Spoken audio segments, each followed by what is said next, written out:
Hello and welcome to another episode of Anniversary Edition. Today we are going to be talking about Bill and Ted's Excellent Adventure, which celebrates its 30th anniversary this year. That's crazy. Can you believe it? 30 years since... since something Keanu I've never Reeves seen has looked before the same now. age. I cannot believe that, and we'll talk about that. Obviously, we're going to spoil the film, so make sure you've seen it before and then have a little listen to our podcast today. Or you could watch it after... And then go back in travel? time. Yeah, nice. There we go. See what we did there. Tell your past self what happens in the film. Mm-hmm. And then you'll be fine. Just remember to go back in time. Yeah. And wind your watch. Yes. Right? So... And steal your dad's car keys. Yeah. I'm Sophie, and I'm here today with Tom. Hello. And Adam. Hey. Hey everyone. So this is a 1989 American sci-fi comedy, directed by Stephen Herrick. I've written a little blurb. I'm not sure it's as good as my one last week, I'm not going to lie, but Oh, I know, I'm sorry. it's going to be Such a excellent. disappointment. Excellent, dudes. Okay. So, Bill and Ted face flunking their history class if they can't find a way to pass their report. Luckily, a time-traveling phone box is on hand to help bring history to life. No, that was really good. Oh, That's okay. succinct. I really like that. Oh, I'm Yeah. so pleased. Thanks, everyone. You didn't mention Rufus. No, I'm which sorry. is a bit upsetting. It is a bit. What a ledge. Rufus Yeah. is amazing. So, top line. Adam. It's excellent.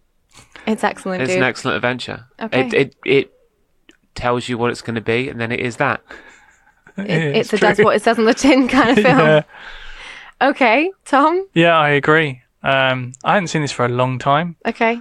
And I kind of watch it with a bit of trepidation because sometimes, Like, how naff is this going to be, really? yeah, like, you know, watched it when I was a kid, like, loved it then. Yeah, is it going to hold up? And I actually really enjoyed watching it. Awesome. And I'd forgotten how much I enjoyed it and how funny it was. And yeah, like Adam said, it's just a fun romp kind of adventure. Yeah. It's great. So, yeah, I'd kind of agree. I obviously, like we talked about it a bit last week, I hadn't seen this film. I Yeah. have now. Yeah, I liked it. I liked it a lot. It was funny. And I'm always a bit nervous about comedies, especially comedies that you guys like, because What does that mean? because I don't always find them funny, and I'm like, oh man, am I gonna actually find this funny? Like, what's the other one that I'm just like, meh? Oh, you didn't like Spinal Tap that much? Yeah, and then There was another one as well, wasn't there? yeah, with the video shop Clerks. Oh, Clerks. Yeah, it was all right. Yeah.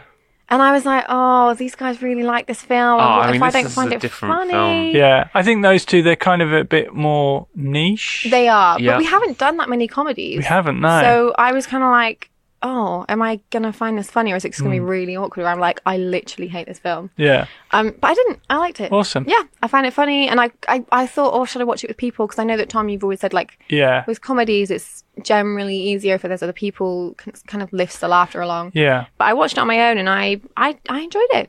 Hmm. Yeah, I was actually impressed. I was just thinking, we have done we've done a couple of other comedy sci-fis, kind of Ghostbusters and Galaxy Quest. Galaxy could Quest, kind of I qualify. loved. Yeah. Yeah, I really enjoyed that. So obviously for me, I first saw this film earlier this week. But you both have seen this lots before, right? Yeah. Yeah. Okay. Adam, when did you first see it? I probably would have seen this in primary school. In primary school? Yeah. Yeah, you probably, yeah. What? Why would I not have? I mean, I would have as well. It's a family comedy. Just. I don't remember. I mean, It's a family comedy. It's clean. It's don't hilarious. remember a lot. I don't know if it's that clean. I mean, there's Other no than- swearing. There's a few innuendos. innuendos. But having said that, I would have seen it when I was 10. I would have seen it. Yeah. I think you could play this. Wow. You could play this to a primary school kid. They'd Yeah. be fine with it. I just don't ever remember watching films in primary school. Really? No. You must have watched like Disney films, and not in primary school, like, but just while we were at primary school. Sure. in my head, when you said you watched it at You're primary sitting in school, class. I was like, No. I wasn't watching it in primary school. Oh, I was I'm watching so it when I glad was. we've cleared that up. I was watching it when I was like I 8. just didn't get it. I was like, I don't understand why you would have watched this in school. Like, Because what? it's a great History it's a great history lesson. There's a history To lesson be here. fair, how to bring history to life. Yeah. It's slightly I informative. Slightly. actually read a piece of trivia that Alex Winter said that around that time he'd get 2 types of letters. Right. One letter would be from a history teacher saying thank you for engaging kids in history. Oh, that's great. And then the other letters would be from English teachers saying, how dare you destroy our language That's by hilarious. talking that way. That's pretty funny. Yeah. Yeah, no, I did not grasp that you watched it when you were the age of primary school, not actually in I class. may have watched it in class. I do think there's a lesson to be learned Makes here. a lot more sense. Okay. Wow, so you guys have watched this a lot. Yeah, Is I it one of watched your, this a like, lot. go-to I've watched this films? Tons. Yeah. Yeah, absolutely. Amazing. Yeah, I mean, This was a film of our generation. so this... I don't know how you missed I'm it. too young. Yeah, you are. That's what it is. I'm too young you for know, it. Sorry. What's crazy though is that this came out when I was 9. I would have seen it when I was 10 because I definitely saw it on VHS. And I think there is a very, very high chance that I actually rented it from a Circle K Good Huh. God. because they still existed in the UK back then. Yeah. And, I mean, and I this- know for a fact, There's a Circle K in my village. I know for a My village. fact that there was one we used to go to, and I know it's where we bought our first ever movie on VHS, and not one that we taped off the telly. Hey. That was Crocodile Dundee. Oh, So there was a strong chance we'd occasionally rent from there, and then there were 2 rental stores in our town, and Right. we went to those as well. So it could have been from one of those, but I know that I definitely had it taped off of television. okay. But I knew I'd seen it before that, so I would have seen it when it first came out on Yeah. VHS. So I would have been 2 when this came out, Yeah. and I think But like you never... no, Because it's this was like Ghostbusters level. see, I barely had even heard of it. Had you heard of Ghostbusters? Yeah. Because they are, I mean, to me, and I was the generation that was, watching these films, Ghostbusters and Bill and Ted were hand in hand. They were almost, I a don't think dream it- double bill. Yeah, but I mean, I don't remember think anyone in my school ever even mentioning this. I Ever. don't think it was as successful as Ghostbusters. Ghostbusters had more star power, but I thought Bill and Ted was more fun. Yeah, I think that what actually it may have suffered from is that it didn't have...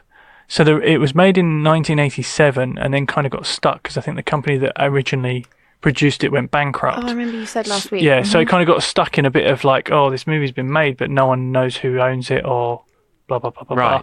blah. Right? Okay. So it got a bit kind of This is an stuck. Orion film? Something like that. I can't remember who ended up owning it, but I would imagine it probably then didn't get much of an effort in terms of like if home if you come entertainment across and something, you don't which- want your spend to just be marketing exactly. budget. Yeah, so Ghostbusters fair. most definitely had all of the might Yeah. behind it. Well, and there was merchandise, like Exactly, it there was were everywhere. toys. Yeah. Yeah. Whereas I think Um, that's why kind of Bill and Ted's Excellent Adventure it wasn't, unless you'd seen the film, you weren't ever going to be exposed to I it. had a TV show as well. There was a cartoon. Was there? Yeah, It was huge.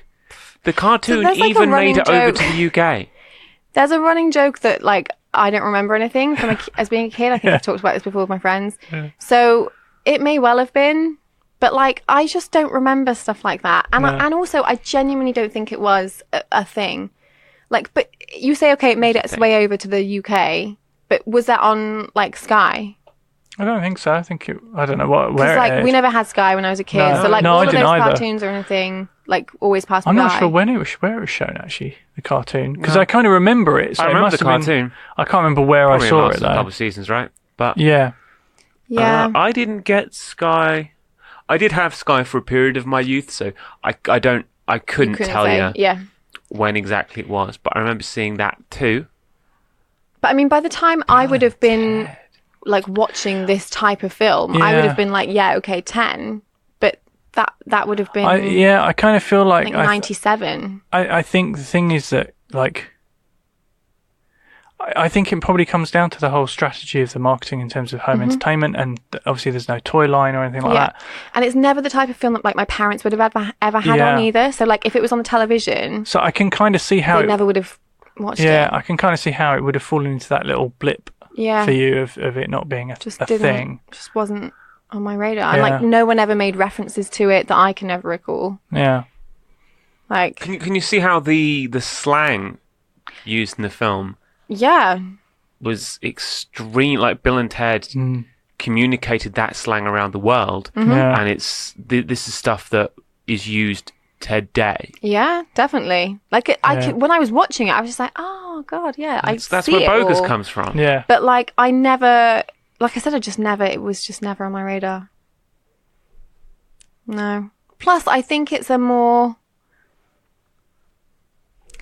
I think if you were into comedy when you were younger, it would have been the type of film that you would have watched. It was a bit more of like slightly less mainstream in my head. Yeah, I can kind of see that. I mean, it was it had a budget of 10 million. So it was definitely a smaller movie. It wasn't a major studio. Yeah. So I think you kind of would have either need to have seen it and loved it, or been around people who'd seen it and loved it. Yeah. Yeah, I can kind of understand why it would have been in a blind spot. If you were your age, you just missed it slightly. Yeah. I was like 5 years. Smacked me square. I was front and center audience for Bill and Ted. Yeah, so that's just great. I guess I can say I missed it. Plus the cultural dip that metal takes. That's true. Almost immediately after Bill and Ted. Yes. Yeah, because grunge came along in the early 90s and that killed hair metal and exactly, all that kind and of like stuff. all of that kind of stuff. People like Iron Maiden, people were like, what? Like it wasn't. Yeah. People, when I was that kind of like teenager, high schooly age, people were like emo, and that was the kind of alternative. Yeah. Because clique, but that's not the right word, but. Like hair metal was more mainstream. Like all those bands were not necessarily Iron Maiden particularly, but like Bon Jovi and all that kind of stuff. Bon Jovi, they were like the huge. jocks would listen to Bon Jovi. Yeah, everyone would. And you're right. Then grunge came in the early 90s and just kind of killed that. And like Spice Girls. Yeah, and then pop rose and Britpop and all that kind of stuff. So it definitely would have kind of fallen into the. Fell off the radar. I blame Run DMC. Oh, what with Walk This Way? Yeah. Aerosmith. Yeah. Aerosmith legitimized hip hop in metal culture. Okay. That's who to blame. Not that it's not a decent track. I mean... Fair dues. Fair. So, obviously you both love this film. Yeah. Favourite moments? Favourite characters? Favourite moment is when future Ted, tells current Ted, don't forget to wind your watch, dude. Why is that your favourite moment? Yeah, why is that your favourite moment? That's so specific. Because it's the only time until right at the end they use time travel as a narrative device.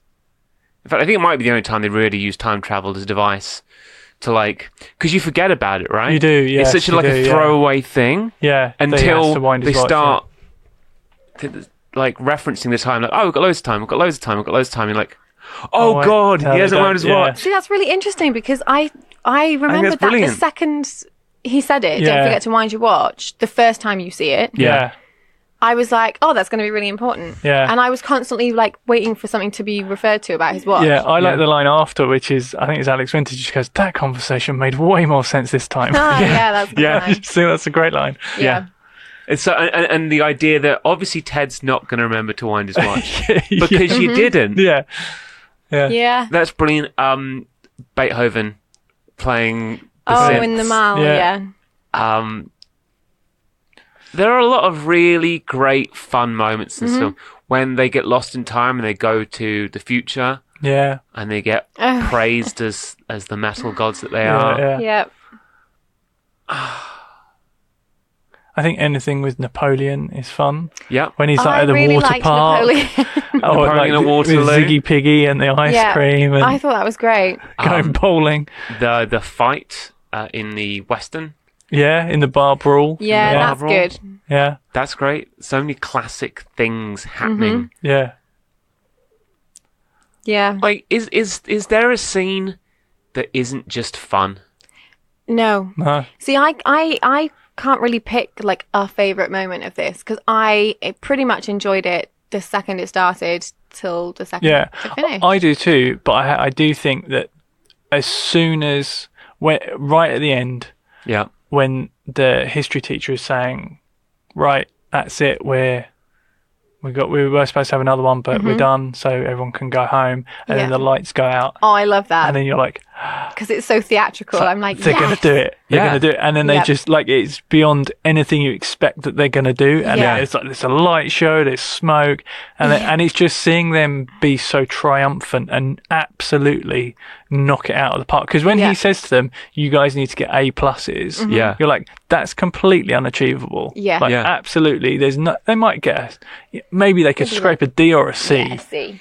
But that's the moment when you go, they've done gonna it, get and you in. get such a good feel-good Yeah. feeling Yeah. watching that Well, sequence. it's the classic underdog, right? Absolutely, It's, you yeah. know, they've achieved and excelled and proved everybody wrong, and you're Yeah. like, yes. Yeah, and there's some great moments in that, and some great throwaway lines in that as you cut between Yep. each of the little history presentations. Yeah. I love the Yeah. bit where Sigmund Freud is analysing Ted about his father. Yeah. His father's in the audience, and it's all And he's like, it makes so much sense. And then he's like, turns to Bill, and he's like, "Shall I do you?" No, and he goes, "No, I've just got a minor Oedipal complex," because he fancies his stepmom. Yeah. And it's just like, there's all of that stuff. So funny. Yeah. And brilliant. And it's nice to know as well, they're not beating anyone who deserves to win. No. You know, in Yeah. in Karate Kid, where, you know, the better athlete, the better fighter doesn't win, or Yeah. Yeah. in a lot of these sports films, the underdog doesn't necessarily deserve to win. yes. Yeah. Bill and Ted aren't snatching victory from the jaws of anything; they're No. just snatching No. victory. Yeah. And you Yeah. know unequivocally that what they're doing is going to create world peace, like the greatest future Yeah. ever. I think it's because as characters, amazing. they're dumb, but they're harmless. And Yeah. all of their intentions are good. And they just, in a way, they just want to be better. The opening scene is them Yeah. like, should we actually try and learn to play these musical And instruments? do you know what? Yeah. That's why I liked this film as much as I did, because in my head I was like, oh, it's like a Dumber and Dumber kind. It's like a Dumb Yeah. and Dumber It kind of is. vibe, and like they're going to be really stupid and like not really like admirable people, but they're heroes. Yeah. They've got hearts of gold. And they're good people, and they just want to be better, and they don't want to fail class. They care that they're going to fail their history class. Yeah. They want to, they want to stay with their friends. They don't want to be split up. And I was like, that literally the opening sequence where you learn everything, and you're like, Yeah. oh, I was going to have to go to military school, up until they meet Rufus. All of that establishing storyline, I was like, oh, I have a lot more respect for this film than I thought I would, Yeah. because of them as characters, because they're just, they're represented as being a bit dumb, but they're just nice guys. Yeah. Yeah. And I think it's hard to act that they're kind of very cliched characters, Yeah. but act them with such heart that you do get that invested in them. And I think that's, a lot of other people that do that, you don't actually get that attachment And they're to just them. so sweet. Like they just Yeah. want to get like just a few people from history and just just do well in their report. Yeah. Yeah. That's it. Because they've been given a Graduate high time school. machine. They could do anything. Yeah. But they still just want to pass their They just report. wanna They pass don't their even test, right? doesn't even consider them that they could place a bet. Yeah. That they could make Like, loads win of a bunch of money, money. or they could, do something nasty to somebody else, Yeah, or like get a girl that they shouldn't, Exactly, yeah.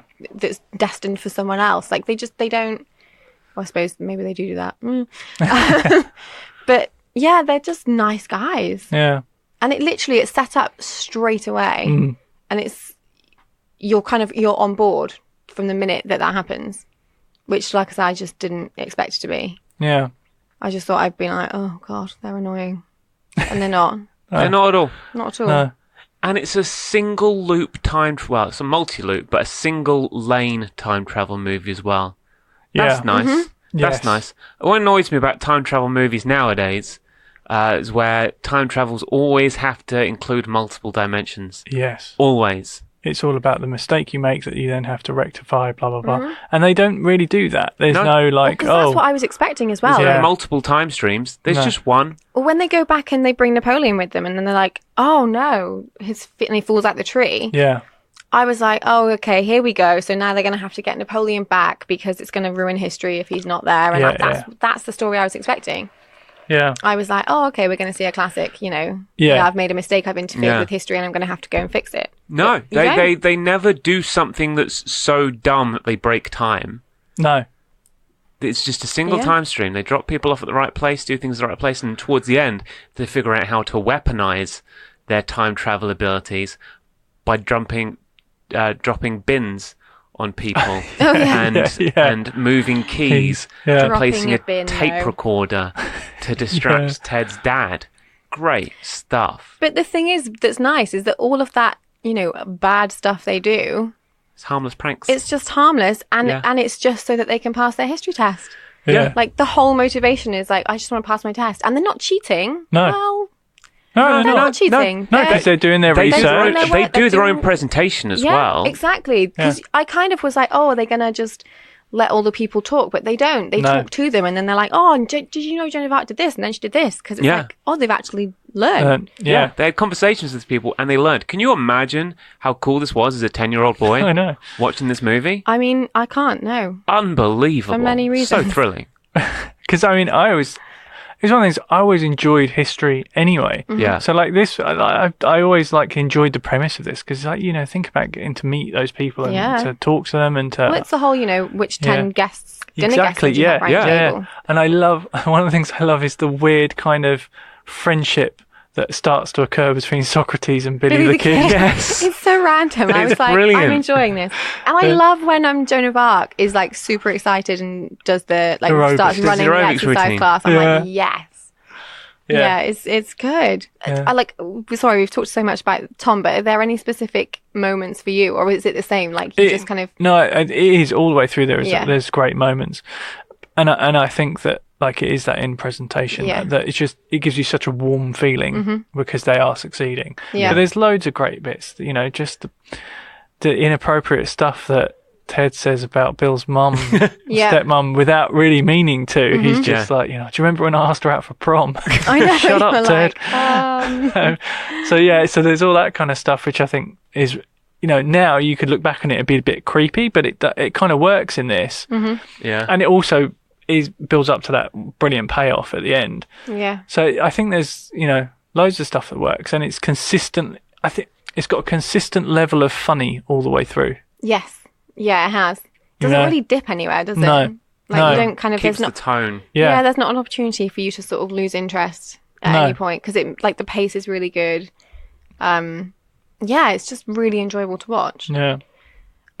Favorite characters? I like Bill and Ted, obviously. I think it's Bill. But secondary to that for me, it's Napoleon. Napoleon's great. It's just great. I love the idea that Napoleon gets stranded in 1980. 1980 when? Well, 88 it's actually. It's 88. He gets stranded in 1988 and he finds Waterloo. It's inspired, right? He must be like, I must find Waterloo. And then he does. And he does. I like the bit in the presentation of that where he's giving his presentation. Yes. Which is his invasion plans for Russia. And they're like, it's not, I don't think it's going to work, dude. And it didn't. And he has a little tantrum. He has a little tantrum. Funny. But that's amazing. These little touches. Yeah, it's clever. So good. It's really clever. And you wouldn't know that unless you really look at the map and you figure out when he says La Russe that he means Russia. Yeah. That's what he's talking about, which was his greatest defeat. And Bill and Ted are like, nah, it's not going to work, dude. It's funny. So good. I also like in the mall when Socrates and Billy the Kid are eyeing up the two girls and they're thinking about making a move. Then Sigmund Freud comes up and ruins the whole thing. Yeah. You can call me Siggy. You can call me Siggy. And they're like, I'm such a geek. And then Socrates is just like, ha, geek. It's so funny. It is. There are so many moments. It's good. Yeah. But Adam, you prefer Bill? I think I prefer Bill to Bill and to Really? Ted. Oh, actually, you know what? I don't know. I like Ted. I know I like Ted too. I think they're both good. I think they're both. I don't think there's much between them. They're think they work so well as a little duo. They do, yeah. They're on amazing. screen. So they got the parts, or they certainly got auditions, because the was it the two producers or the writers or the writer-director, I can't remember which it was, they were in line at McDonald's, and in front of them were Alex Winter and Keanu Reeves, and they were just mucking about. Wow. You're kidding. No, So they knew each other before? no, this was before, like they were in pre-production on the film. They were thinking about doing auditions, Right. and I think there was people like Paulie Shaw and people like that were going out for Oh, auditions yeah. and stuff like that. And these two were mucking about in front of, I'm pretty sure it was the director or the producers, and they could see that they just had something that was so close to Bill and Ted. Yeah. Obviously smarter. Yeah. That they said, come along to the audition. Yeah. So Keanu Reeves and Alex Winters knew each other then, obviously, before this was filmed. And Yeah. they were both already actors in their own Yeah, right. yeah, Keanu they- had never really had a breakout role. Alex No, Winter he- was probably the biggest star at the time. Yeah, I think. Interesting. But George Carlin would have buried them both, really. Yeah, I mean, he terms was of star power. Oh, yeah. yeah. I mean, his comedy stuff was already Already legendary. But for him, I mean, his comedy stuff is so not this. Oh my God, no. He really cleaned himself up for this. Yeah, but then he also randomly did the narration for Thomas the Tank Engine instead of Ringo Starr in the US. So I always find that Did kind he? of weird. Yeah, George Carlin maybe just likes doing his own thing and being Yeah. unexpected. But he is Yeah. also fantastic He is great as in this. Rufus. I don't think Yeah, there's a he's film that great I've in seen this. George Carlin in that I haven't liked. no, He's so good. he is. I thought Rufus was in this way more than he is. Yeah, it's a very small Yeah, part. in yeah. terms of Maybe he screen has 3 or time. 4. Is he in Bogus Journey more? Is he in Bogus Journey? Oh, that's a good point. I'm pretty sure he is. Isn't 1989. Because Death's the guide in Bogus Journey. he? He Yeah. is. Spoilers. Yeah. He's in Bill and Ted's Excellent Adventures TV series and in Bogus Journey. Okay. Yeah, maybe he's in more. I don't know. I need to watch that again. Yeah, 'cause maybe he's in it more because for me he doesn't stand out as much no. as any of the other kind of cameos because he's really not in it. Yeah. hardly at all. When he's on screen, it's like he's fantastic. But He's magnetic on screen. yeah, he really is. Yeah. But it's so small. Yeah. So yeah, You maybe do he's want in it more of him. Yeah, you do. Yeah. Maybe it's Bogus Journey that he's in more. That you're thinking of. Maybe. Yeah. I do need to watch it again. Yeah, I need to watch it again. Bogus Journey again, certainly. It's been a long I- time since I've seen it. And I mainly remember Death, I remember Station, Yeah. and I remember the 4 Bill and Ted robots. Oh That's god, it. yeah, I've forgotten that. Yeah, I know. I remember not liking that one as much as Excellent Adventure, but I do need to watch it again. I think I mentioned this to you before. It's the puppets. I think once they Yeah. introduced sort of like a Jim Henson style puppetry element to Bill and Ted, I'm Yeah. out. Yeah. Right, okay. I'm not strictly out because I do still really enjoy Bogus Journey. Yeah. The hell scenes are very, very, very scary. I can't remember them. I can't remember much of that film. I must watch it again. I remember Ted being stuck down a corridor and there's a drill sergeant silhouette.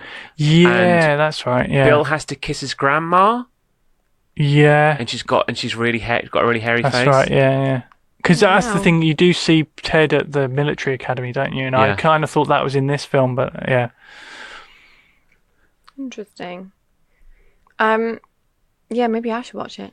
Yeah, I think you should. I think if you enjoyed Excellent Adventure, you should absolutely watch Bogus Journey because by the end of Bogus Journey, you see Bill and Ted, the rock stars. Ah, okay. But it also it's very different again because it kind of goes into this more existential life and death thing, Yeah. which is like we said, it's an original idea and it's an unusual movie in of itself. But then to take it in a completely different direction like A that, new original idea. yeah, I mean, that's I mean, skillful. you could so easily have made a sequel that was just, meeting more people from history for Yeah. something else. Yeah. They could have been putting together a rock concert of musicians or something like that. Yeah. Whatever Or it could have been. fixing something or whatever. Yeah. But they Yeah. take it in a very different Interesting. thing. So yeah, it's worth watching. Okay. Definitely worth watching. I'd be interested in seeing, obviously they're making Bill and Ted Face the Music right now. Bill and Ted yes, that's 3. true. Yeah. a lot of people are waiting a very, very long time for this, and were overjoyed that Bill and Ted 3 has been announced because the first two Bill and Ted was such a cultural. Yeah, it's been rumored for the last decade. Yeah, I want to see if they do. They do time travel in Bill and Ted 1, the afterlife in Bill and Ted 2. They have to tackle something wacky in Bill and Ted 3, surely. Yeah, it's going to be otherwise interesting. It's going to end up being when you talked about Sophie, when it first came on, you worried it was going to be a Dumb and Dumber kind of thing. Yeah. I think these large concepts they introduce to a slacker comedy are what prevent it from being a Dumb and Dumber thing. Yeah. Because they give Bill and Ted a crusade, basically. Yeah. Oh. I'm wondering how they're going to Do you want me to read the synopsis? Face the Music from that. Do you want me to read the synopsis? Oh, yeah. Yeah, let's do it. Okay. So this is the first I've looked at this because I didn't realise they'd got so far with it. They're actually filming it, and it's going to come out next year, 2020.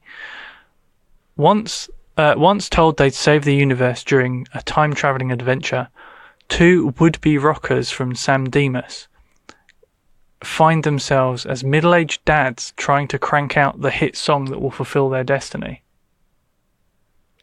Huh. I feel that's going to go one of two ways. Oh, God. Wait, hold on. No, because we see them as middle-aged dads in Bill and Ted's Bogus Journey. Yeah. So, I wonder, do they... interesting. Interesting. So we'll see what they do with it. Maybe they kind of ignore that scene of that movie, or... TBC. Yeah. 2020, right? 2020, we'll find out. Yeah. Is there anything that we think doesn't work about this film, or that's odd, or that's just not good? There's Bill and Ted drop an F-bomb. Do they? Yeah.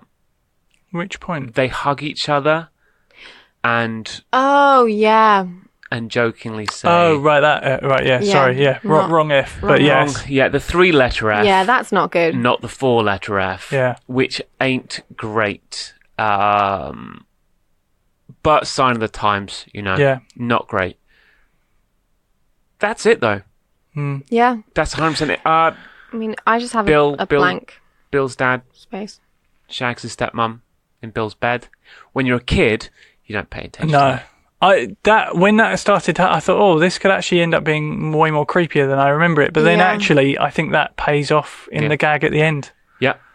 Like, I think it kind of avoids being that creepy thing because they make the jokes about her, like she's still, there's nothing wrong about the dad and her relationship. She's it's all legal and all that kind of stuff. She's a grown-up human being exactly. as well. She has agency. She's not just some tart that gets thrown around by older men. Yeah. She actually is a good mum. Well, exactly. Bill. Yeah. Like making him sandwiches, picking him up, and That's nice. I mean, it's slightly problematic. I mean, in the way it's set up, it makes you feel a bit. I think you're supposed to feel a bit weird about it, and then she, through her own agency, proves that she's adult enough and grown up enough to have her own to be responsible feelings, and it's clear that she's just attracted to an older man, help raise a kid, and that's fine. Yeah. And it's a way that it's something that Bill can be teased about a bit, which he is by Ted, and it's done in a way that's funny and works and doesn't make it creepy. It's and never then, like cruel. I say, it pays into that. It pays into the Freud joke at the end. Yeah. And like I say, I think it very narrowly weaves its way around all the problems. Initially, you are like, and she shows up for him every time he needs her. Yes, as a mum. Yeah.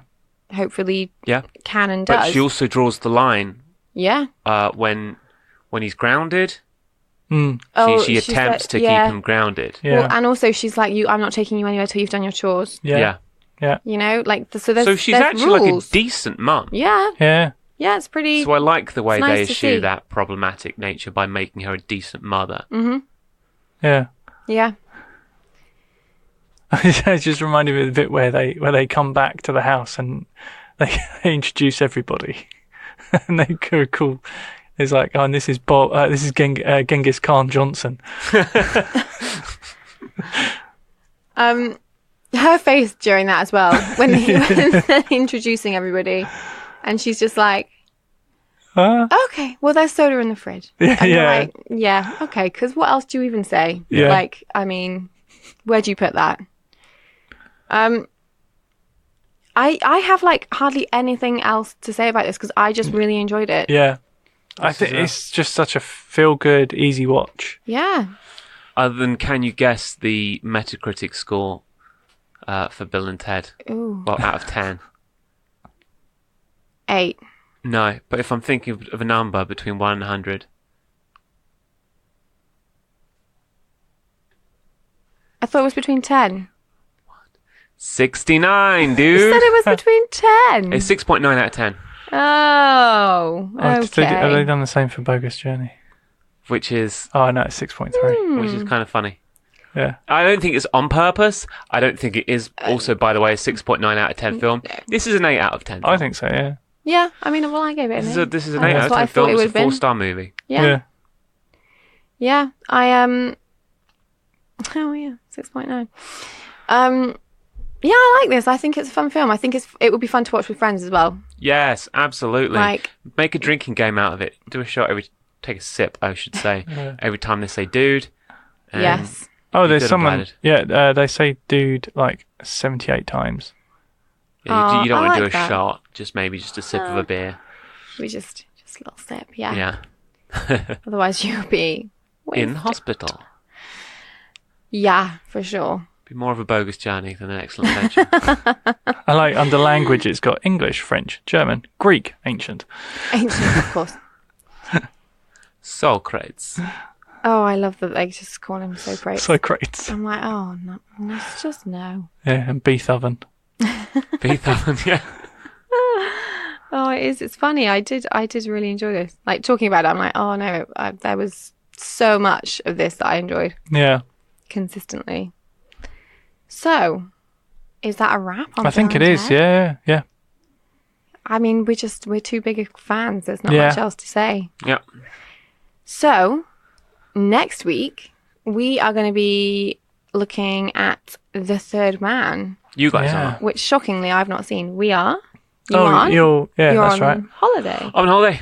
Taking a skydiving holiday. Never done it before. Super Oh. excited. But I thought it was Amazing. delightfully ironic that you'd be doing The Third Man without The Third the Third Man. So good luck with that one. Interesting. Thanks. She's only gone for the week, so Cool. All right. See you soon. I'll have to listen to that to find out what we're talking about the week after. You will. Yeah, you will, yeah. Yes. So I've not seen this film. What a Okay. surprise. What's it about? Well, it's a British film directed by Carol Reed. Mm-hmm. Based the screenplay's by Graham Greene. Okay. As in Ah, and it stars Joseph Cotton and Orson Welles. And I always kind of think of it as a British noir thriller.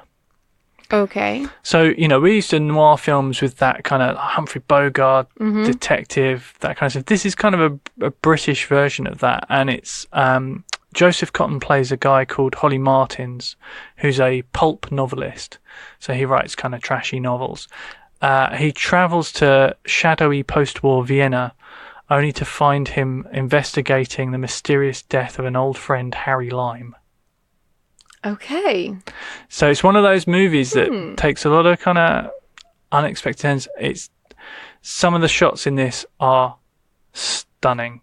Okay. It's a gorgeous looking movie, and there's a couple of famous scenes in it, Okay. Cool. which I won't talk about now. But it's interesting because it's got a real noir feel to it, but it's not an American noir. It's got that Right. mystery. It's got that.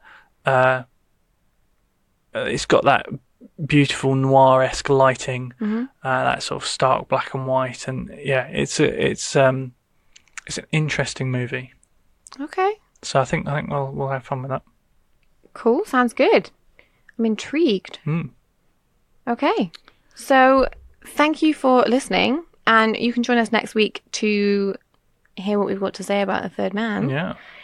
And we'll see you then. Absolutely. Bye. Bye. Bye, everyone.